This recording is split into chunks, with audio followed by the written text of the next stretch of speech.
I focus in on the existing keywords first before I even think about going after new keywords. And the reason for that is because what happens is most websites are already sitting on a gold mine of opportunity, right? So from keywords from positions 2 to 15, like I love those keywords. Those are the best keywords, okay? Because what I do is I go, okay, beautiful. We've got a keyword here that's ranking number 2, okay? I know statistically by most studies that if we go from number 2 to number 1, that's a 100% increase in clicks. Because roughly most studies say it's roughly 30% CTR at position 1, 15% CTR at position 2, and then it's like 9, and then progressively gets worse, right? So people don't realize like going one position is a 100% more clicks. Like that's a huge amount of difference. So for me, I live there. I don't go anywhere else until I get all that squared away, right?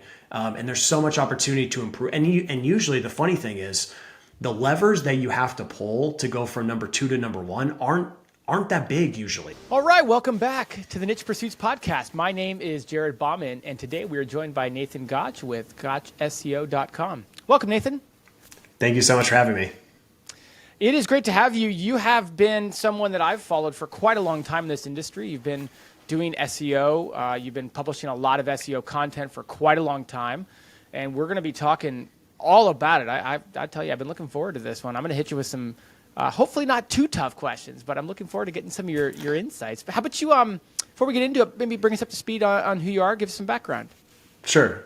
Yeah, so I discovered SEO in 2011, and I discovered it because I had started a baseball pitching blog, and I had no clue how to get traffic to it. So I went to Google and, actually reverse this. I started the blog and I tried a bunch of stuff. I created all this content. I had no clue what I was doing, and nothing was working, right? So I did this for a few months and I went back to Google and I said, all right, how do I get traffic to my blog? And come to find out, there were a few ways. Obviously you could pay for traffic. That was one option. But then there was this one option that was, hey, you can actually get it for free from Google. And I was like, wow, that works perfect for me because I'm a broke college student. I can't pay for anything. So this is the perfect option. And so I, started everything I would learn, I'd go and implement on this baseball pitching blog. And I just kept learning and learning. I was like, oh, that worked. And then all of a sudden I started getting traffic. I started making money from AdSense. Like the first actual real money I made online, I was like, whoa, people are clicking on things. This is great. And then I made my first affiliate sale. And this was like, I think it was December or January, kind of 2011, 2012, I made this first affiliate sale through ClickBank, and I was selling a baseball pitching program. It was called, I think it's still around actually, 3X Velocity is the name of the program. And I made $47 commission. And I was like, oh my gosh, this is the greatest thing that's ever happened. And then at the time, my plan when I was going into my senior year was that I was going to be a lawyer. So at least that's what my family thought I was going to do. So, but in my mind, I was like, no, like this is what I want to do. Because I was just like, when I saw that money come in, I was like, this is incredible. I love this. And so I started really doubling down on just learning more SEO and just investing in the same website. And it kept growing. And then I was like, man, I just love this SEO stuff. Like I just came really obsessed with it. So then I kind of had this, I didn't come with this idea. I was following, I don't know if you know at the time, Alex Becker was someone who I was following in those days. Despite what you think about him, what they think about him, but he really helped me discover that you could sell SEO services to businesses, right? And that was something I didn't really even know was like a thing. And I was like, wow, that sounds pretty cool. Like I could definitely do that because I know how to do SEO. And so for me, I started creating websites just to refine my SEO skills. I always tell people this, they're like, that's so weird, but I wasn't really doing it to make money. I was literally doing it just because like I would want to just keep testing myself and keep seeing if I could do it. So I created, Undercounter Ice Maker reviews, TRX reviews, Bowflex reviews, and I learned a lot in that process.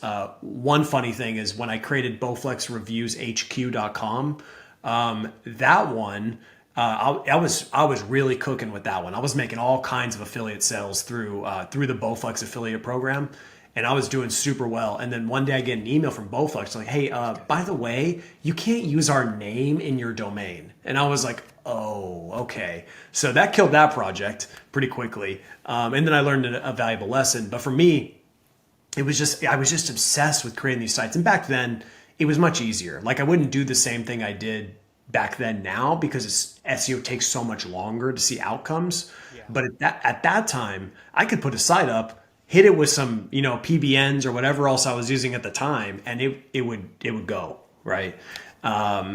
Those days are not. That's not the way I do Pre-Panda, it. pre-Penguin. Correct. Yeah. So, and so that was kind of the way I did SEO for a long time, was kind of the gray hat kind of way of doing things. And then in 2013, I graduated in 2012, and then from 2012 to 2013, I was just working a security job, and it was horrible. I hated it. And every single second that I was working that job, I was thinking about SEO.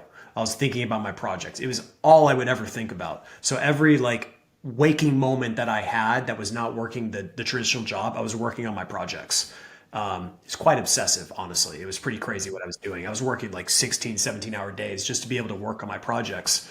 But I was like, I'm going to make these sacrifices now because I see a vision of me making money with SEO. I just knew I could do it. So then in 2013, I actually got laid off from that security job, and I had to make a decision. I was like, am I going to stay here stay in LA, try to get hired by an SEO company, or I can move to St. Louis and be with my wife. She was my girlfriend at the time. And so I made the decision to pack my stuff up, didn't have a lot of stuff, and I drove to St. Louis. And my goal was that I was going to get hired by an SEO company over here, SEO company, digital marketing company. It really didn't matter to me. I just wanted to get hired in general to do SEO. So I literally applied to every single job that existed, literally every single thing that I could find. And I got one call. Actually, I got one response, and I got one interview, and I did not get the job. So I had moved over here. I had no job. I had no clients, and I had a credit card with a $500 limit. So I was like, what do I do? And so I just decided, I'm like, I got to go all in on this. Then I got to start getting clients. I just have to do this. And it's not, and I was making okay money with my other sites. It was fine, but that was never really my intention with those. My intention was to build an SEO business. And so I just, when your back's kind of up against the wall, you tend to really do things. It's pretty crazy what happens. So I just started going on Craigslist. I would respond to gigs every single day. I would just set a target. I'm going to respond to 10, 20 gigs, as many as I can.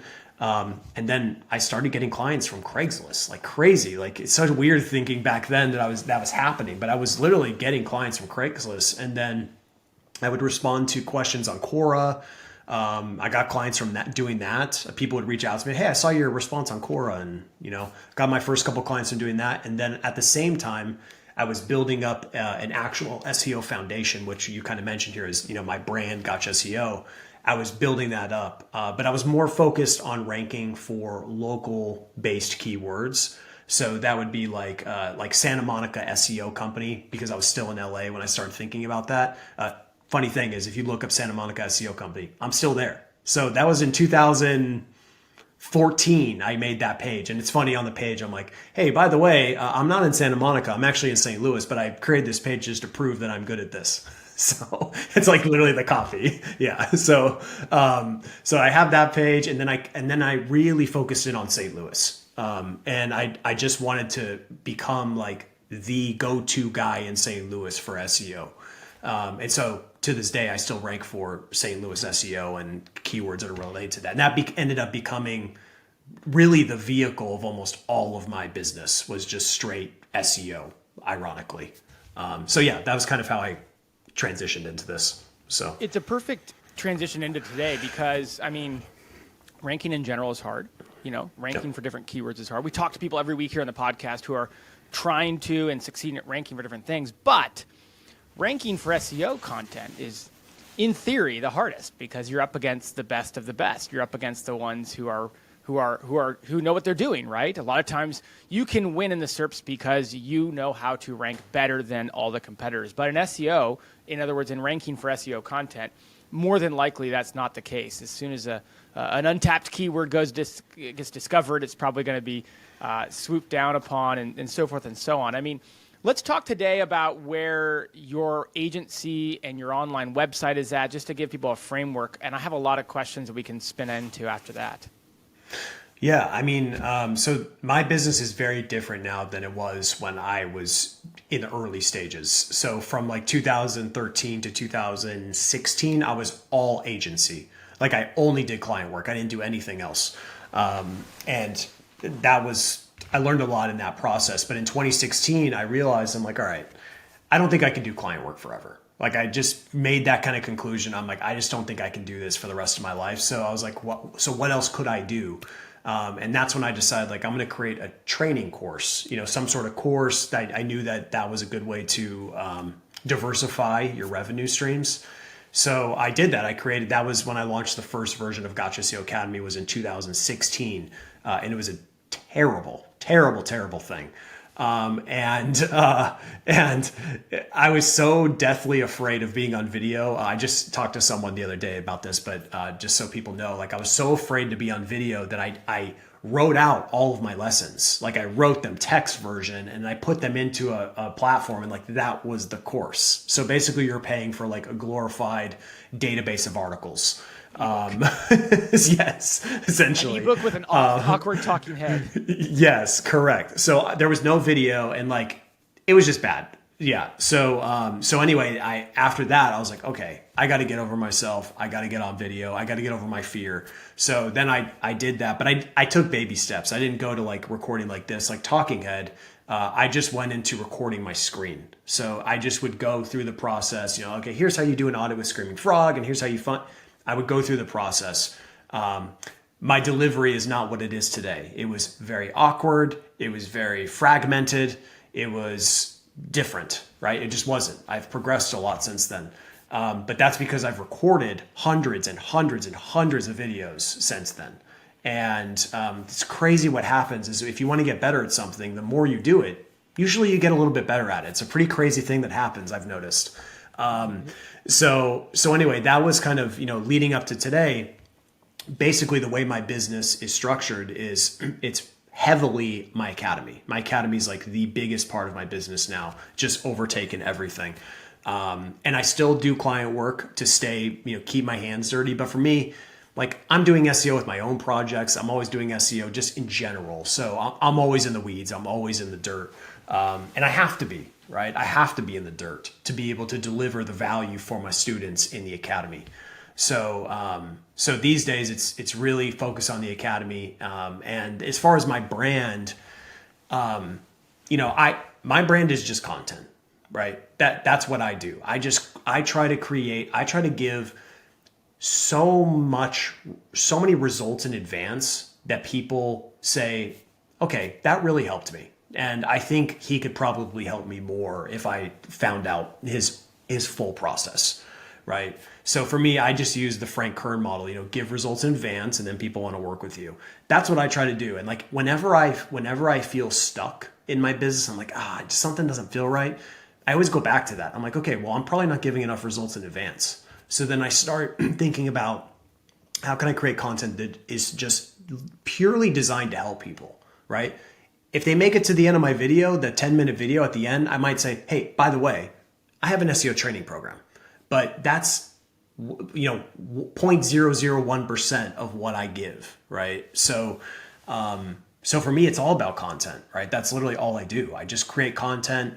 I try to build, try to get people to know, like, and trust me. So then when they come into my world, we're not having to sell them. There's no sales. It's just, hey, I know Nathan knows how to do this based on what he's already given me, and I would like to enroll. That's the goal, right? So, well, you say you're in the dirt.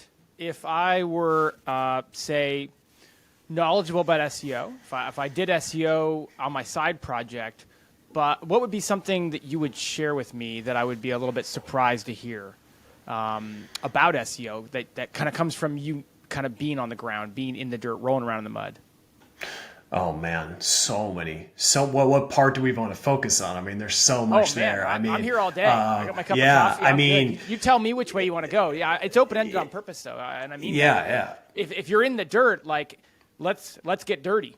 Right. Yeah. So, I mean, my mind just goes to the process, right? And I think about all the components of the process. So, for me, like, it's more for like, I think about where are the missteps in strategy, where are the missteps in process.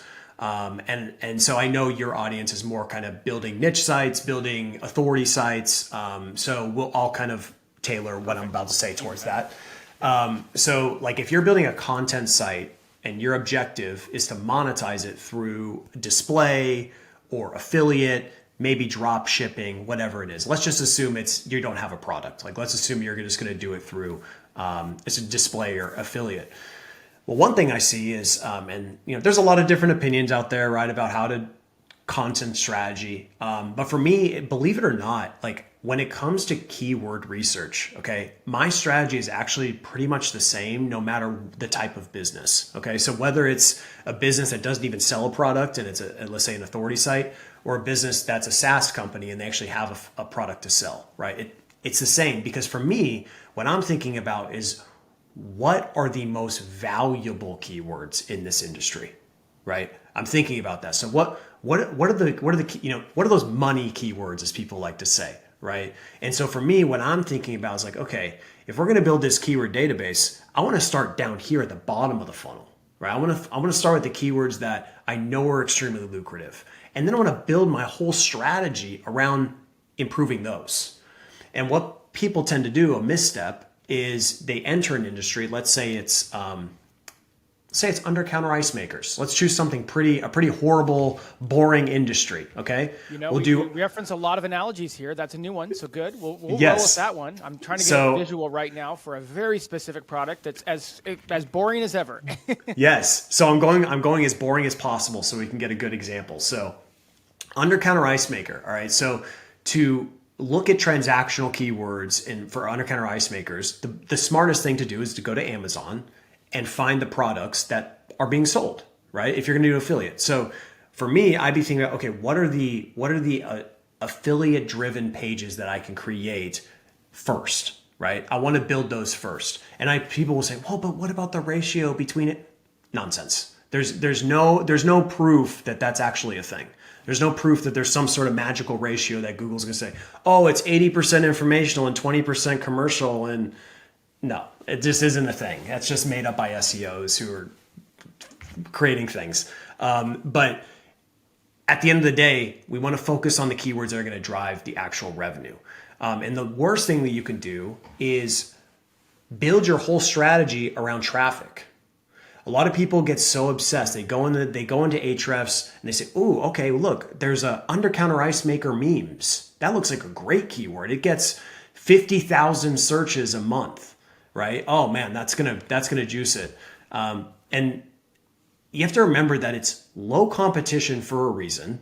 Yep. Number one, and number two, it's not going to bring the right traffic into your website.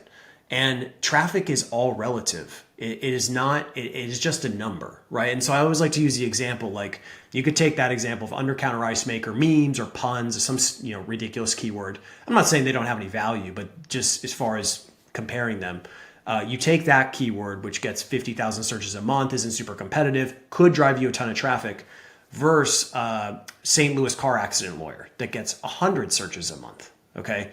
When you compare the value of those keywords, it's astronomically different, right? So like one person who converts out of that 100 searches for a car accident lawyer could be worth 10,000, 50,000, potentially even $1 million in some cases, right? So, and the equivalent of traffic that's from low quality keywords, you would need an ungodly amount of traffic just to match that same, type of value, right? So for me, I really don't think about traffic. I think about how can I dominate this industry from the bottom and work my way up. So I don't go up. Like if I find a keyword, let's say it's, I don't know the name of Undercounter Ice Makers at this point, but let's say it's blue Undercounter Ice Makers, right? Okay, like blue diamond Undercounter Ice Makers, right? So I would build my core asset, like my review. Now, personally, this is just a kind of a philosophical thing. I don't, if I'm building a site, I am not going to go and build a site where I can't actually try the product or have someone who has some sort of firsthand experience with that product. So like in the case of Undercounter Ice Makers, they're very high ticket, right? So I can't just go to Amazon and purchase like 20 of them, right? Like that's a real problem. That's a serious, there's like installation. You have to install it. You have to, yes. you can't just plug it in and use it. No, so there's issues with that as far as what I would do as far as niche selection. I wouldn't pick that unless I had someone who was some sort of geek about Undercounter Ice Makers that I could partner with, and they could become the subject matter expert, and I could dictate the SEO strategy, right? And I think a lot of people like neglect that. They're like, because I think sometimes we get so wrapped up on how much money we're going to make, and we forget that like, if you go 50-50 with someone, you could have that subject matter expert who is really the geek, who for some unknown reason loves Undercounter Ice Makers. Like let them do the like let them do the content, and you just help facilitate the strategy. To that point, a plumber who spends his days installing these different things and actually knows a lot about the ergonomics of it, but has no interest in starting a website about it because that's not his skill set or her skill set. Exactly. So there's a lot of value in thinking in that way. Like who's someone I could partner with, right? To be that person. And there's a lot of people who will do it. Like you'd be surprised. So for me, I think about the keyword side a lot because keywords are everything. And I think I see so many people, they invest all this effort into these informational keywords that just are not going to produce anything, right? And I know there's the whole theory going around like, oh, well, we got to build topic authority, right? That's so important. And I agree with that, by the way. I agree about building topic authority, but I think the way that people approach it, like, okay, I'm just going to blanket every topic and not even consider the quality of that content, not consider the intent of that, not considering how that operates within the funnel structure, just creating random stuff as a way to build topic authority is not what I personally do. What I like to do is I like to build topic authority at a really granular level.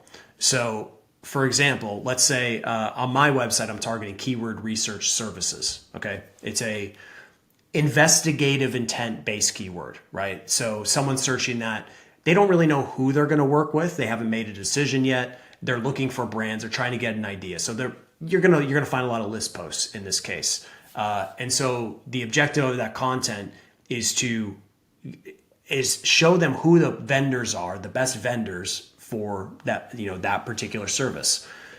So I actually have a post that I did on this on Gotcha SEO where I actually went and I purchased 11 different keyword research services. Like I literally went Fiverr, Upwork, ones on Google, like all of them. And I created this case study about the different ones, and I did the top 3. So that particular example, the reason I'm bringing it up is because when I started to look at that page and how it was performing, it had dropped some spots, and I was like, "Ooh, I wonder why it dropped." And when I did my investigation, I discovered that on my site, I don't talk about keyword research at all. Like that is the only page that talks about keyword research. So yes, keyword research is relevant within the broader context of SEO. Yes, it is relevant on that front, but that's still a far gap between SEO and keyword research services. There's a lot of stuff that goes on by the time you get to keyword research services, right? So the way that I can build topic authority in that isolated scenario is thinking about what are some of the supporting ideas I can build around keyword research services, right? So obviously, how to do keyword research for SEO, right? Something more informational in nature. What are the best keyword research tools, right? That's another thing that I should dig into.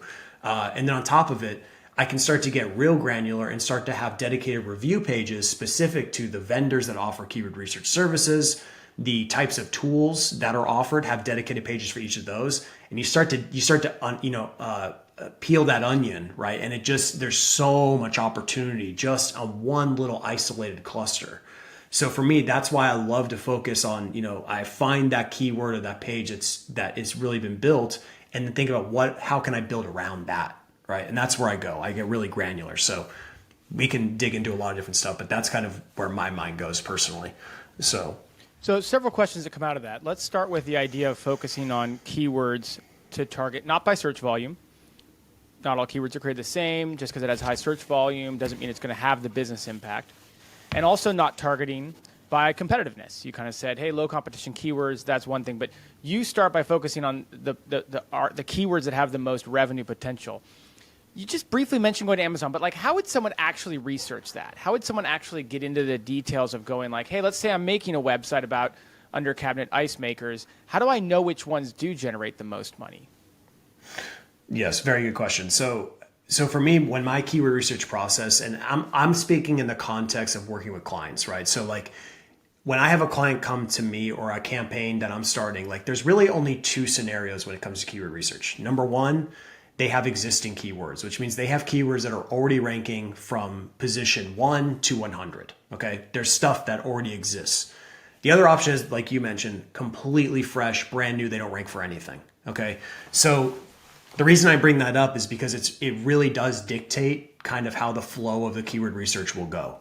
And so I'll touch on the existing first. So let's say because I know you'll have some people listening to this that have websites already. They're already got some stuff cooking. So what I would do in that example is I focus in on the existing keywords first before I even think about going after new keywords. And the reason for that is because what happens is most websites are already sitting on a gold mine of opportunity, right? So from keywords from positions 2 to 15, I love those keywords. Those are the best keywords, okay? Because what I do is I go, okay, beautiful. We've got a keyword here that's ranking number 2, okay? I know statistically by most studies that if we go from number 2 to number 1, that's 100% increase in clicks. Because roughly most studies say it's roughly 30% CTR at position 1, 15% CTR at position 2, and then it's 9, and then progressively gets worse, right? So people don't realize going one position is 100% more clicks. That's a huge amount of difference. So for me, I live there. I don't go anywhere else until I get all that squared away, right? And there's so much opportunity to improve. And usually the funny thing is the levers that you have to pull to go from number 2 to number 1 aren't that big usually. Sometimes it's just some slight adjustments on the page itself. Sometimes you will have to build some more topic support around that idea, like I mentioned. Other times it's just acquiring more links to that page. And then there's a variety of levers, but it's much easier than building an entire brand new page from scratch. And I see so many SEO campaigns, they start and they're like, okay, so what are going to be the 100 new assets we're going to create? I'm like, 100 new assets? We're already sitting on money right now. We don't need to create any new assets. We need to focus in on what we have here. So for me, that's why I always start there, because the opportunity is so huge as far as increasing traffic, right? I haven't mentioned, obviously, how I select keywords, and I'll talk about that in a second, right? Because there's a lot that goes into that, how I decide what keywords to go after. But as far as kind of putting these keywords into buckets, low-hanging fruits, 2 to 15, keywords from 16 to 50, I call just existing keywords. Also very valuable bucket of keywords that you know, typically if they're in, say, page 2 or 3, usually there's a lack of authority. There's some sort of thing that's holding it back, right? Now, this is one of my favorite parts, which a lot of people don't talk about, is actually positions 50 to 100. Now, most people see those and like, oh, those, not even going to spend my time with those, waste of time. Believe it or not, there's so much opportunity in that section. And what I do is, so like, let's say keyword research services, you continue with that example, okay? Let's say that keyword's ranking number 3 for me. That page is ranking number 3 for that keyword. But then I go to the number 67, and there's some keyword that's not even close as far as relevance to that core idea. But what happens is Google is telling me that there is some relevance there, right? Because that page would not be ranking if there wasn't some type of relevance. So Google's actually revealing a lot to me, and I'm saying, I see. there's something relevant here, which means in my eyes, if the intent is a mismatch, right? So if it's keyword research versus, let's say keyword research tools, that's an intent mismatch. I know Google has now told me, it's not like Google called me up and told me, but the algorithm has told me, yes, that would be great. But the algorithm has told me that I need to create a dedicated asset to support that keyword. So I call those clustering opportunities, because what happens is you find all these opportunities that now can build support around the first idea that we were talking about, right? So that's why I obsess about these existing keywords, because there's so much you can do just with that alone. And then, as we mentioned before, as far as a new website, it's honestly pretty easy as far as how you build that initial keyword database. Doesn't matter which tool you prefer, whether it's Ahrefs or SEMrush. It's just a matter of preference, right? So for me, I use Ahrefs. It's not because I believe that Ahrefs is like superior to SEMrush in any way. I think they're pretty apples to apples. But it's more just because it's what I've used for so long, right? I've just used it for a very long time, and maybe I'm resistant to change. I don't know, but I'm just used to using it. So for me, what I do when I'm building a new database is, in the case of Ahrefs, I just go right into the Keyword Explorer and I start really broad. Okay, so if it's, let's say, SEO, because it's just the easiest thing to talk about right now, I would just put SEO in there. Okay, just put SEO very broadly. And then I'm going to look, and I'm actually not going to look at the keywords. What I'm going to do is I'm going to go and look at the websites that have captured the most traffic as a whole in this particular vertical. And what I'm going to do is I'm going to go there and I'm going to start to extract their ideas from what they've already ranked for. And so that's where I like to begin. Now, as far as like building that's kind of phase one, is building the database, right? You're building the database of keywords. You're not too concerned about qualification or prioritization of those keywords at that point. I don't recommend getting into it at that early of a stage. I recommend just building a big database, and then we get into the process of narrowing that down. Now that's where the magic happens. So I don't know how much time we can have here, but that's where the real fun happens, because for me, it's going to be very dependent on the business model. So like if it's a let's say it's a SaaS company that sells their own product, what I do is I use two mechanisms. These are the most important mechanisms in the process. So number one is intent. So what is the intent of that keyword? So there's a lot of debate on the different types of intent, and I agree there's many different versions of intent. But at a high level, there's basically only a couple categories of intent, right? So at the top, we have informational intent. What is SEO? Okay, very, very obvious. What is SEO? Then we go deeper down it. Now we're into, you could argue, is more investigative intent. Okay, that might be like best SEO tools. Okay, now we're getting somewhere, starting to get kind of deeper into that funnel. Next one we could argue would be maybe in that comparison intent category. So because when someone has ended up on best SEO tools, what they're going to discover is now they're brand aware. So they're aware that there's Ahrefs, they're aware that there's SEMrush. They're aware that there's Longtail Pro, which I know Spencer. So the different options, and what that will lead them into a search that might be like SEMrush versus Ahrefs, right? So now they're in a comparison. It doesn't mean that they're ready to buy yet. It just means that now they're in the comparison stage. And then finally, let's say they like SEMrush, they search SEMrush coupon code, right? Or maybe they might do SEMrush review next, and then maybe SEMrush coupon code. Now, at this point, it's pretty much a done deal, right? So for me, the reason I think about that is because I want to prioritize SEMrush coupon code much higher than I want to prioritize what is SEO. It's not that what is SEO is a bad keyword. It's just that where are my priorities going to be, right? And it doesn't make sense to go after these broad informational queries if we haven't handled the other parts of the funnel yet where the money is made. So for me, in my process, I assign a point score to intent. So if it's transactional, it gets a higher score. If it's informational, it gets a lower score. That's kind of phase one. Phase two is looking at the relevance of the keyword, okay? And also going back to the context of like if you're running an affiliate site, you would assign a higher score to something that's more investigative in nature, right? Or something that's more transactional in nature. So like, best baseball cleats, okay? That's gonna get a higher score than just what are baseball cleats, right? Because naturally that one has a higher probability of actually producing income. So then the next one is relevance. Okay. And this is really important. Like I used to really just basically focus on intent and a few other metrics, but then I added this relevance component. And this is important because you want to know what the relevance of that keyword is to what your core offer is, right? So obviously it's easy when you sell a product. You can basically say like, I sell SEO training, so anything that's related to SEO training gets a high score, right? I need to be ranking for that stuff. But if it's like best SEO tools, okay, it's in the same like world, but it's not like someone's not going to search best SEO tools and sign up for my training, right? That's a far gap. That's a far bridge to cross to get there.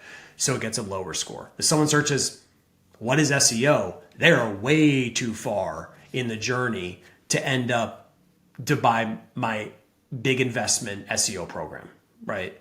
So having those two mechanisms in place will help you really identify the keywords that are really valuable, right? So those are really important. And then outside of that, then you want to start to get into the more quantifiable data points.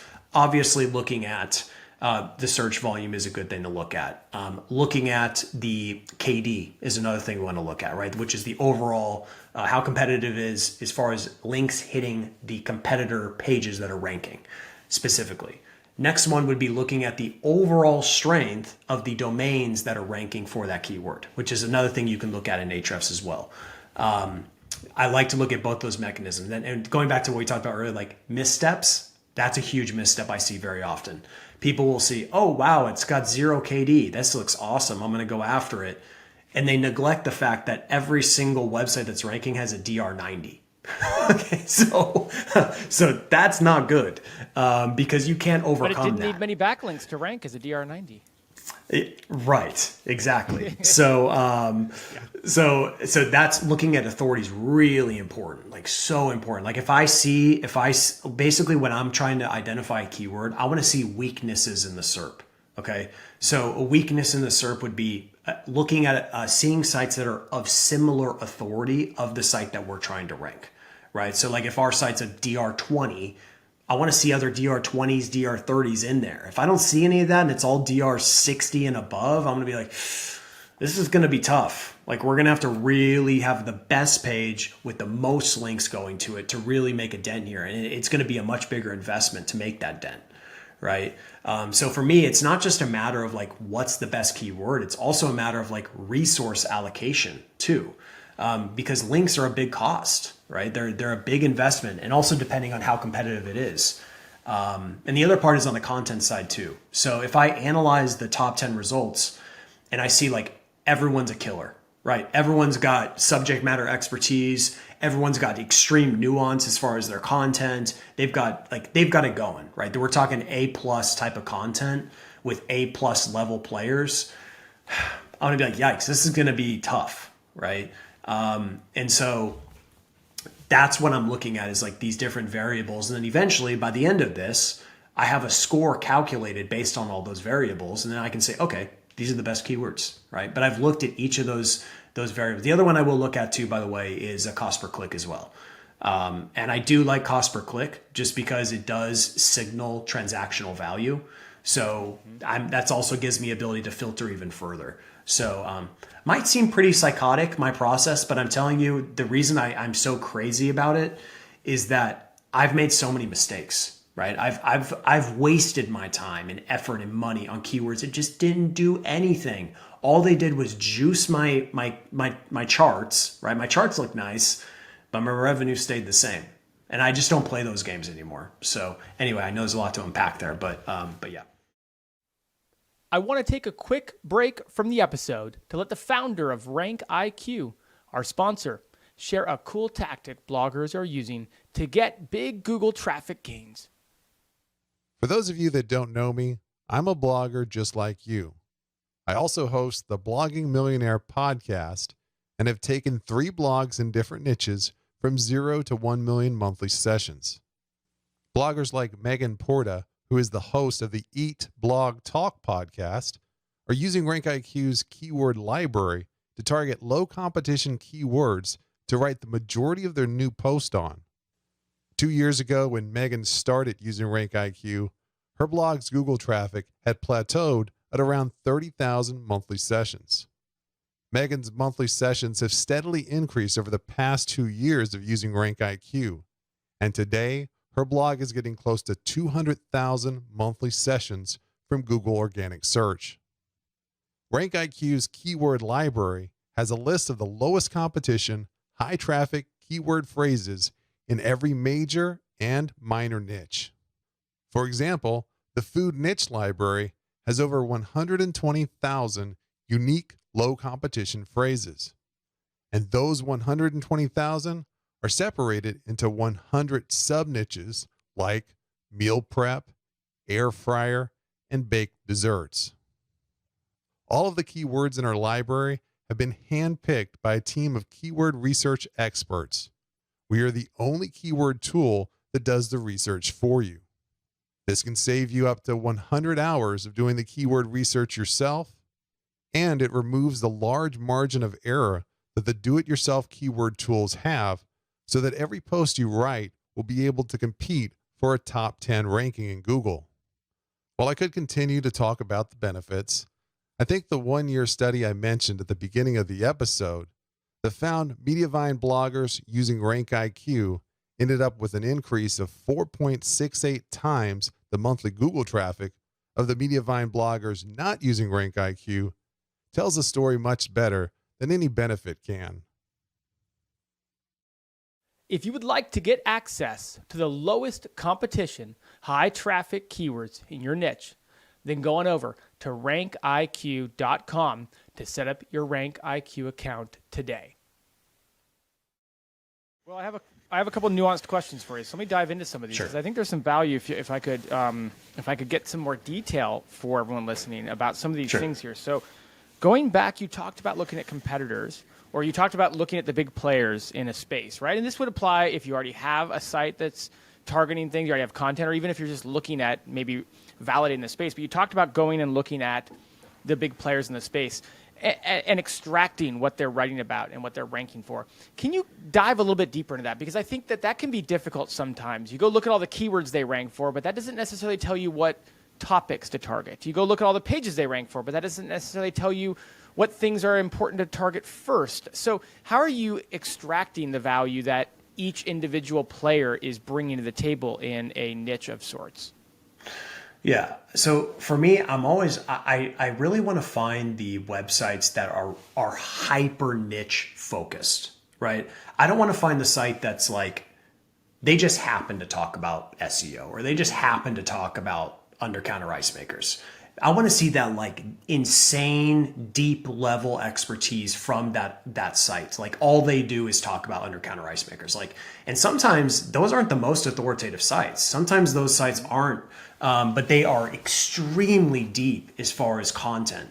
And you know that they've hit every little nook and cranny of that industry. And so those are where I try to find like who those are. Like I'm not looking at Huffington Post. I'm not looking at I'm not even looking at Amazon, right? Like I don't care about any of those. I want to find that guy who's obsessed about keyword, or, about Undercounter Ice Makers. So it is dependent on if you already have an existing site. So like if your site's brand new and you have no keywords, doing like a keyword gap analysis is kind of pointless because every keyword is going to be an opportunity, right? Everything. So yeah. So, but if you do have a site that you've already got a little bit of traction, you've already ranking for some stuff in your industry, then doing a keyword gap analysis with Ahrefs or SEMrush is very smart, right? So you go and find those, let's say 2 to 3 competitors that I kind of fit into the bucket that I described. You run them through the keyword gap, and then you can see that huge gap that you have between you and them, right? Now, as I mentioned before, it's easy to find keywords. Anyone can do it. Anyone can go in Ahrefs or whatever, and you can find keywords. That's not where the magic happens. The magic happens in knowing what keywords to go after. So, for me, it's, like I mentioned, my strategy is always to prioritize, as I mentioned before, the keywords are going to produce some sort of transactional value. And it's super variable. Like in the case of, baseball cleats, like I'm going to be just looking for every possible, every type of investigative idea that I could go after in relation to baseball cleats. Like if my site was, bestbaseballcleats.com, then I want to really start to build like, okay, I should probably have a list post about the best baseball cleats for youth players, best baseball cleats for college players, best baseball cleats for men's softball leagues, right? Like start to get into the different ideal clients, right? Starting to think about what those look like, because it's always different segments. It could be for seniors, it could be for youth, it could be best blue baseball cleats. It could be based on a certain feature, right? So if the intent is different, we want to be building out separate assets to support the different intent. And so for me, that's where I would go, is starting to think about like, what does that look like? And sometimes it's not even using the keyword research tools. Like that's a good place to start. It gives you tons of ideas. But sometimes actually going into like ChatGPT, for example, and just saying like, what are the topics related to best baseball cleats? Like what are the types of people that buy baseball cleats, right? And just start to see what those people look like. Because we're not creating content for Google. We're creating content for people. And I think sometimes it gets lost in the mix, right? Like our goal is to get people to buy stuff. Our goal is not to get people to just, like, we just don't want traffic. Like traffic doesn't mean anything. Like I want to make money. That's kind of the goal of this. So I think about the people that will be coming to my site, and have I fulfilled their needs? Have I answered all their questions? Have I filled in all those gaps? And the answer is, in most industries, you'll never fill in every gap. It's impossible. It's just not going to happen. There's too much. Like, because when you really start getting into it, like even in the SEO space, I could probably create like 100 pages just about keyword research that all would have different intent. I mean, it's never ending, right? So, there is no necessarily end goal to this game. It's an ongoing game forever. But I think it's important that you figure out what's that core thing that you're trying to promote, whether that's your own product, whether that's an affiliate offer. The only exception I'll say is with display, right? Display can be a little tricky because you're not really usually it is a traffic game with display. But even then, even with display, you make more money when you target good keywords, right? Because the advertisers pay more for those keywords, right? So anyway, we can go in whatever direction you want, but that's kind of the way I think about it. Well, I want to spend the last part of the interview, and let me make a big jump and assume we've now chosen all the right keywords and prioritized them all correctly. Big jump, but there's a lot there that people can go back and deep dive into. I've already got a page of notes, and I'm just the host, and my notes are just focused on what questions to ask you. So there's a lot there, but let's assume we've done that and move into content. Because again, going back to what you were saying, if you're rolling around in the dirt, what's the dirt these days? What are you seeing that makes for good content? Because, you can say, and everyone does say it, publish good content. Google wants good content. Google more and more wants good content. And I hear you say things like, I want to just call it out, like earlier you said, go back and update content before you make new content. I think a lot of people, to be fair, think that updating old content is harder than producing new content. And to hear you say that, I just want to get your insights. What's good content? Why is it so hard to produce and so expensive to produce? And what is moving the needle today in terms of on-the-ground experience? Yeah. So I love this question because, I get it. I get this a lot. In my training or in my content, I'll get the comments. Someone says, I've been creating amazing content and I'm not getting the results. And the problem is it's very difficult, number one, to judge your own content, right? Everyone thinks their content's the best. Everyone thinks their child's the cutest. Everyone thinks their child's the smartest. It's just the way we're conditioned. Okay. So for me, what I don't try to look at, I don't subjectively look at my content in that regard. What I do is I look at what the market is doing with my content. Okay. And for Google, it's the same way. Google's I'm not going to get into this, but there's a lot of propaganda. Let's just say that much. Okay. They say a lot of things because they know it's going to scare people, and they know it's going to, their biggest weapon is not their algorithm. Their biggest weapon is what they put out in the market and claim that they're doing, because people are so knee-jerk reaction to everything. Oh, Google EAT. Okay. Now I got to do now, funny thing is that whole PR initiative by them, everyone now is focused on creating subject matter level content, right? Subject matter expertise. Did they program it into the algorithm? No. It's not even in the algorithm. It's just a guideline. So, but what they've done is they elevated everyone's game just by basically scaring them. It's the same way with helpful content, right? It's this helpful content update. It's the same exact thing, because when you look at that, they want you to create helpful content. Okay, how does an algorithm determine what's helpful? That's a very weird standard. It's a very vague standard to know what's truly helpful. There's so, like, what's helpful to you may not be helpful to me. We could be reading the same thing and I'd say, yeah, this is awesome. You'd be like, no, this is terrible. Like, opinions are very variable. I mean, it's crazy how different they are. So the way that Google, though, can measure what's helpful is looking at external signals, right? And so links to this day will continue to be what determines what's helpful. That's it. If a page has a lot of links, it has a lot of votes from high quality sources that are relevant in the industry, that signals to Google that content is helpful. It's literally as simple as that. And if you don't have those signals, then you're going to be playing the volatility game all the time. So when an update comes, you're going to be constantly bouncing back and forth. Your traffic's going to drop overnight. And what happens with authority sites during algorithm updates? Nothing. They go up. Nothing happens to them. Usually they get better. Like, they usually get more traffic, they occupy more keywords, and then all the little small sites get all the damage, right?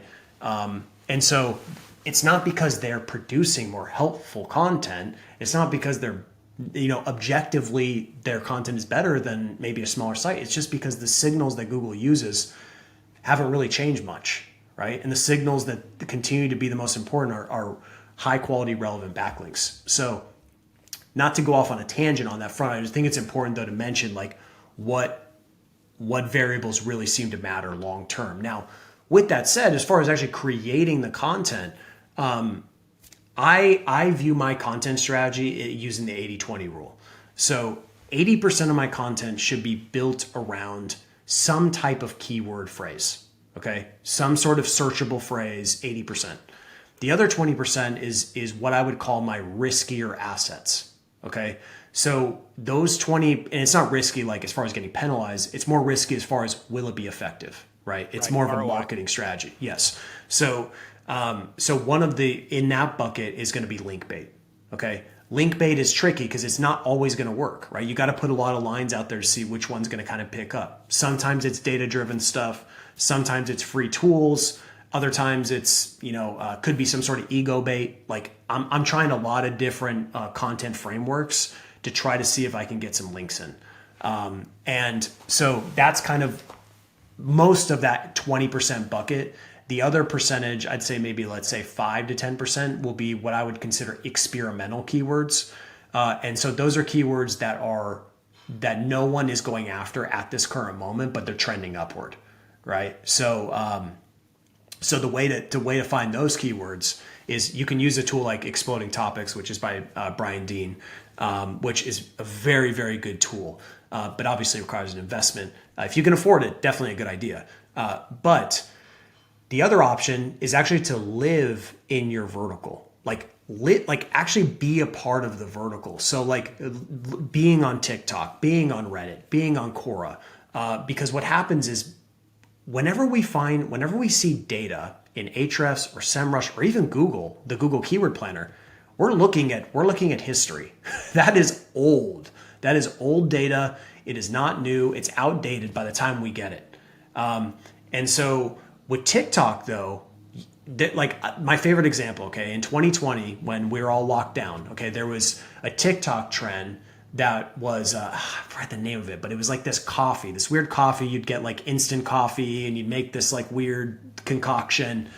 So because I know how this works, right, it was going absolutely viral on TikTok. And I was like, all right, watch. And I was telling my wife, I'm like, watch this. I'll go and search this. I'll use a keyword planner. I'll show you. And she's like, well, I don't even care about this. Why are you showing me this? But anyway, I showed her. It had zero search volume. Zero search volume in Google. That's impossible. There's no way that this extremely viral idea has zero search volume. So of course, the websites that got ahead of that trend and they put pages out, they reaped all the benefits, right? Because there's no competition. It's trending upward. Now, is it a fad? Yes, right? You're probably going to fall off the map once it dies down. But it'd be like the equivalent if you had already put up a ChatGPT asset, right? That was the definitive guide to ChatGPT before ChatGPT launched, right? Like you would have reaped all the rewards, okay? And so that's why but once again, that's why it's in the experimental bucket, because there's a lot of volatility on that strategy. You can't just rely on trend jacking as a strategy. It needs to be a small piece of the pie, but it's still a piece, right? It's still important. So like, and just give you one more example in the context of my business, okay? I just put out a video on YouTube. It was about the helpful content update, okay? When that update came out, the day it came out, I was like, oh, okay, I'm gonna invest all my time now in creating a video as soon as possible, because I know people are gonna start searching for it. People are gonna start being interested in it. And of course, that's not most of my content. That's only like 1% of my content. But if I see an opportunity, and if you guys see an opportunity, you should jump on it fast, because you are the one that will reap the rewards. Whoever moves the fastest, you don't even have to have the best content or the best video. Just because you moved first, you get all the benefit. Eventually, you'll probably get pushed off, by the way. Like once the big authority sites see that there's volume, because remember, they're looking at old data. Once they see the volume, they're like, let's go after this one. Then you're going to get crushed. Yes, that will happen, but it won't matter because you've already gotten most of the ROI. So that's the experimental bucket. That's the way I like to think about it. But I think it's so critical that every SEO asset that you create has some sort of linkable components in it. Like always thinking about what can I put in this content that's going to make it linkable, right? And so there are certain assets just that will never get links or don't even deserve links. Like for example, the best baseball cleats, like a list post about best baseball cleats.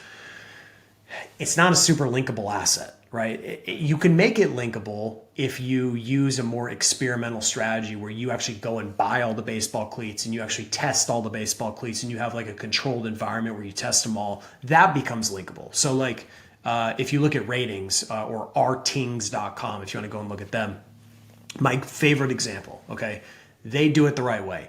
They do it the expensive way, right? They invest in their content majorly, but they literally go and buy TVs and they put them in a controlled environment and they actually test those TVs and then they create their list post. Here's the best TVs based on facts, not based on, I read some stuff on an Amazon review, right? So that's where things can become linkable. So technically, even investigative content can be linkable.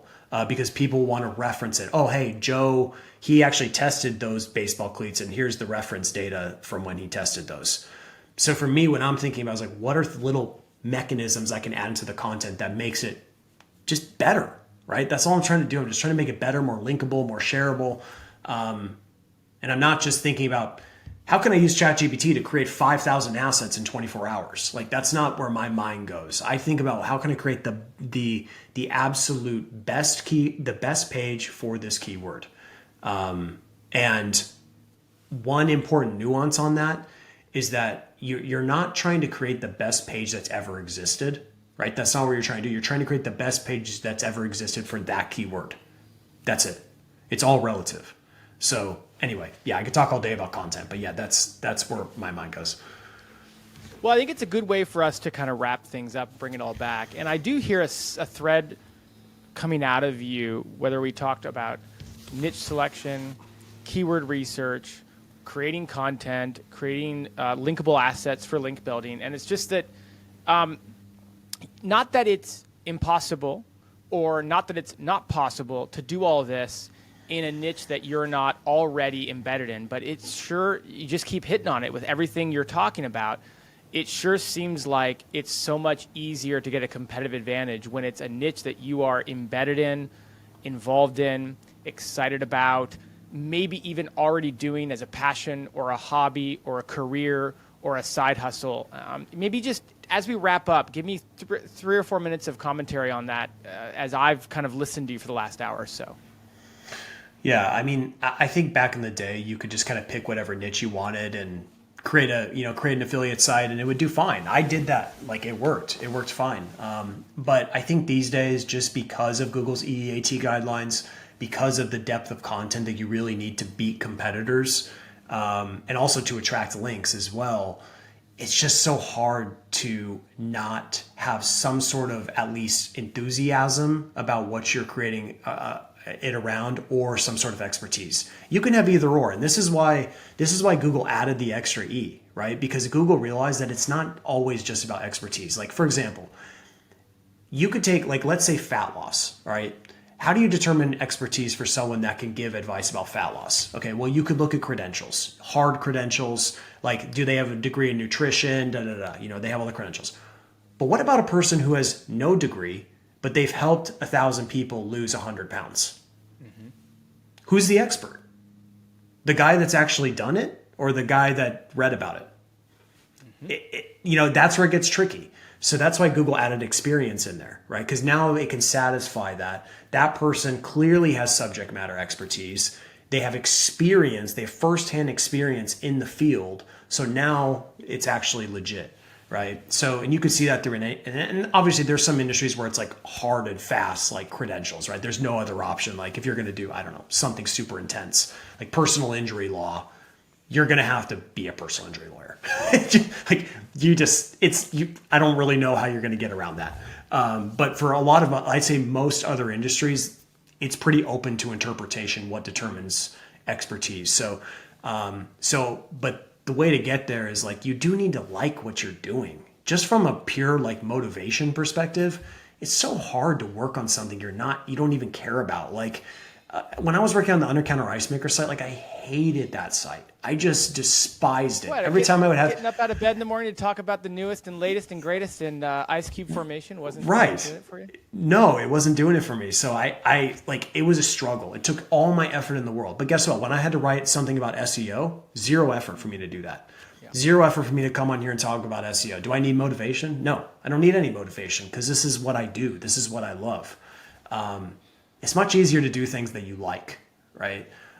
So I think if you're trying to pick a niche, and you also need to have a long-term vision as well. Like, I think you don't want to get it wrapped up in the idea that, like, oh, I'm going to start a niche site and I'm going to be rich in a year. Like, just not a good perspective to build from. I think it's better to think about, okay, I'm not just going to build a niche site. I'm going to build a business. I'm going to build a brand in this vertical. And when you start to think like that, that will change the way that you approach things. You're not just going to be like, I'm just going to pop open ChatGPT and blast this site with all this like, you're not going to think like that. You're going to think more like, well, if I'm building a brand, I want to make sure that, like, people trust my brand and people, trust my content, and I become someone that people rely on for information in this vertical, right? So it's just a different mentality. And for me, I've just been slammed so many times by doing whatever's the quickest way to do something in SEO. I've just played that game so much. I'm just so beyond doing that.